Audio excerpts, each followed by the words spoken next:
Hello दोस्तों, स्वागत है आप सभी का आईएफएस के टॉपर्स इंटरव्यू सेगमेंट में। जैसा आप लोग जानते हैं, सीईटी पीजी के रिजल्ट में हर साल की तरह इस बार भी आईएफएस से जुड़े हुए बहुत सारे स्टूडेंट्स ने टॉप रैंक्स को हासिल किया। इतने बेहतरीन मार्क्स हैं जिनकी मदद से वो अलग अलग सब्जेक्ट में अपनी मनपसंद यूनिवर्सिटीज के अंदर एडमिशन लेने वाले हैं। अब क्या होती है एक सही स्ट्रेटजी सीयूईटी पीजी एग्जाम को क्वालिफाई करने के लिए, हम उन्हीं स्टूडेंट से जानते हैं कि उन्होंने आखिर कैसे क्लियर किया है एग्जाम के अंदर, कैसे एक टॉप रैंक को हासिल किया है। हमारे साथ जुड़ी हैं ऐश्वर्या। चलिए जानते हैं इनसे कि क्या इनकी जर्नी थी सीयूईटी पीसी की। ऐश्वर्या, फर्स्ट ऑफ ऑल आपको बहुत बहुत कॉन्ग्रेचुलेशन हमारी तरफ से। Thank you so much, sir. Aishwarya, अपने बारे में बताइए थोड़ा सा, आपका एक इंट्रोडक्शन हमारे व्यूअर्स के लिए। Okay, sir. So, hello everyone. My name is Aishwarya AM. I'm doing my final year BSc. I'm doing triple major in biotechnology, biochemistry, and genetics. So I started preparing for IIT JAM technically, but due to the final year core classes and project, I couldn't continue it properly. So then my brother, who was a very great help for me during all the entrance exam, like he was the one who told me about all the entrance exams. तो CUET के बारे में भी मेरे भाई ने बताया था। तो तब मैंने उनका सिलेबस देखा, सब प्रिपेयर हुआ। तो IIT JAM के बायोलॉजी जो है वो सिमिलर था। तो मैं ऐसे ही लास्ट 1 मंथ में प्रिपेयर होती गई और लास्ट के 2 वीक्स में मैं ज़्यादा प्रिपेयर हो रही थी, लाइक क्लासेस को कम टाइम देके मेरा जो भी मैंने प्रीवियस नोट्स बनाए थे या प्रीवियस ईयर क्लासेस का नोट्स है, मैं वो रेफ़र कर रही थी।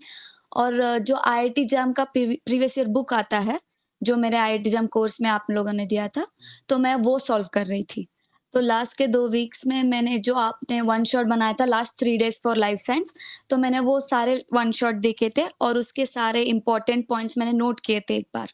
सो before I entered the exam hall like 2-3 hours, तो I referred all those points और मैंने लास्ट 2-3 डेज़ में मॉक टेस्ट भी दिया था, तो उसमें भी मेरे 150-160 के करीब आ रहे थे स्कोर। सो ओवरऑल जैसा आपने स्टार्टिंग से लेके एंड तक की लगभग सारी जर्नी अपनी बता दी है, जी।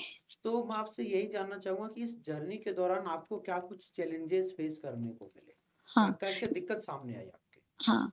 मेरा ये है कि मैं रेवा यूनिवर्सिटी से पढ़ती हूँ और हमारा करिकुलम बहुत स्ट्रिक्ट है। हम्म। तो other than academic they don't उतना स्कोप नहीं मिलता है। मतलब करना है तो भी क्लासेस करके ही करना है, क्योंकि पर सब्जेक्ट अटेंडेंस हमारा होता था। तो वो मुझे इवनिंग 6 तक या 5:30 तक क्लासेस करके उसके बाद आके मुझे ये प्रिपरेशन करना था। या कभी-कभी हमारा आईए exams, lab exams, project work वो सब एक्सटेंड हो जाते थे, तो वहाँ मुझे थोड़ा प्रिपरेशन के लिए प्रॉब्लम होता था। तो मैं मैक्सिमम ट्राई करती थी कि क्लास में जो पढ़ा रहे हैं और मैं जो सेल्फ स्टडी कर रही हूँ या आप लोगों के वीडियो से कुछ भी कर रही हूँ, तो I used to make sure मैं थोड़ा तो याद रखूँ। या क्लास में कुछ क्वेश्चंस पूछते थे, जैसे मॉलिक्यूलर बायोलॉजी, मैं तभी हमारे कॉलेज में मॉलिक्यूलर बायोलॉजी पढ़ रहे थे। तो मैं यहाँ से जो भी इन्फॉर्मेशन गेन करती थी वीडियो से या नोट से, तो अगर वहाँ क्लास में कुछ क्वेश्चंस पूछते तो मैं वो आंसर करती थी। तो एकदम मुझे मेमोराइज़ हो जाता था क्लास में। तो ऐसे ही मैं कनेक्शन बना के पढ़ना ट्राई कर रही थी। और जब आपने एग्जाम दिया फाइनली, तो आपको ऐसे भरोसा था खुद पे कि हाँ, एग्जाम अच्छा जाने वाला है, रिजल्ट अच्छा ही आएगा। जी, जैसे मैंने मॉक टेस्ट में जैसे क्वेश्चन्स अपीयर किया था, तो उससे तो थोड़ा ईज़ी थे क्वेश्चन्स, इतने भी हार्ड नहीं थे। पर मेरा एक ड्रॉबैक था कि मेरा टाइम मैनेजमेंट थोड़ा कम हो गया, क्योंकि मैंने लास्ट में जब रीचेक करना चाहा सारे क्वेश्चन्स, तो मेरे से नहीं हो पाया। और थोड़ा रिवीजन और करती तो अच्छा होता, ये मुझे लगा। बिकॉज़ एक क्वेश्चन था कुछ क्रोमोसोम ग्रुपिंग के रिलेटेड, 8 टू 6-7 ग्रुप्स रिलेटेड, तो वो मुझे इतना कन्फ्यूजन हुआ कि मेरा ऑलमोस्ट 1 एंड हाफ मिनट उधर ही लग गया। तो थोड़ा रिवीजन और बेटर होता तो मुझे अच्छा लगता।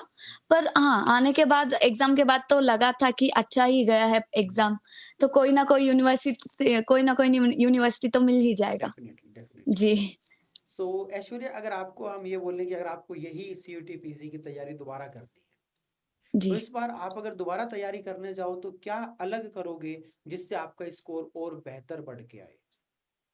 मेरा फर्स्ट पॉइंट ये होगा कि जो मुझे लगता है कि हाँ, ये तो मुझे आ ही जाएगा, तो वो मैं उन चीज़ों को नेग्लेक्ट नहीं करूँगी। अगर मुझे आता हो फिर भी मैं एक जगह लिख के रखूँगी, क्योंकि एंड मोमेंट में स्टेटमेंट वाइज़ क्वेश्चन्स आ सकते हैं, मैच द फॉलोइंग आ सकते हैं, वहाँ कन्फ्यूजन हो ही जाता है।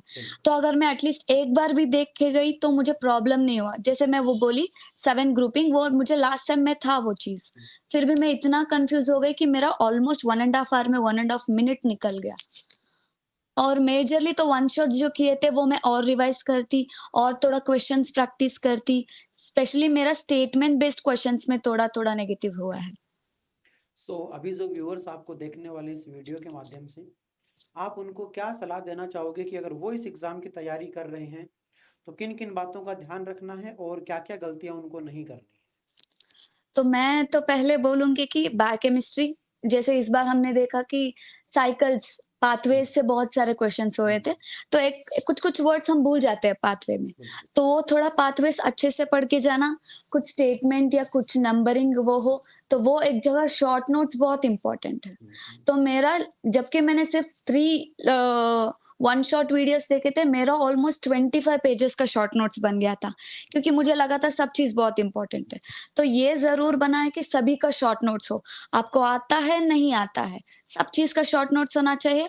और जो भी जब आप मॉक दे रहे हो, अब अगर अपने मोबाइल से कहीं भी से भी दे रहे हो, वहाँ नेगेटिव क्या हो रहा है, कौन-सा लाइन आपको कौन-सा क्वेश्चन आपने गलत किया है, बिल्कुल, तो उस चीज़ का अगर आप नोट बना के रखेंगे, तो और मेमोराइज़ करने में ईज़ी होगा at the end of the day. बिल्कुल। और एक चीज़ है कि लास्ट मैं ये रेफ़र नहीं करूँगी कि लास्ट डे में कोई भी मॉक टेस्ट दे। क्योंकि मैं एग्ज़ाम से जस्ट पहले, क्योंकि हमारा एग्ज़ाम्स चल रहा था, तो हमारे कॉलेज ने मुझे सिर्फ़ एग्ज़ाम के दिन ही हॉलिडे के लिए अलाउ किया था। तो मैंने उस मॉर्निंग एक मॉक टेस्ट दे दिया था और मेरा ऑलमोस्ट 120-130 आ गया था। तो मेरा कॉन्फिडेंस थोड़ा कम हो गया था।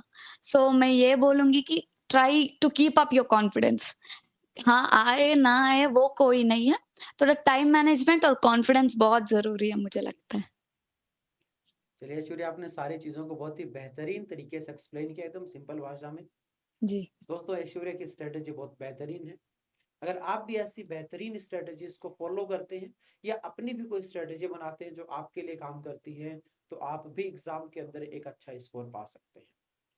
सो ऐश्वर्या, वंस अगेन मेरी तरफ से और हमारी पूरी आईएफएस टीम की तरफ से आपको बहुत-बहुत congratulations thank you so much sir. And we wish you all the best for your future.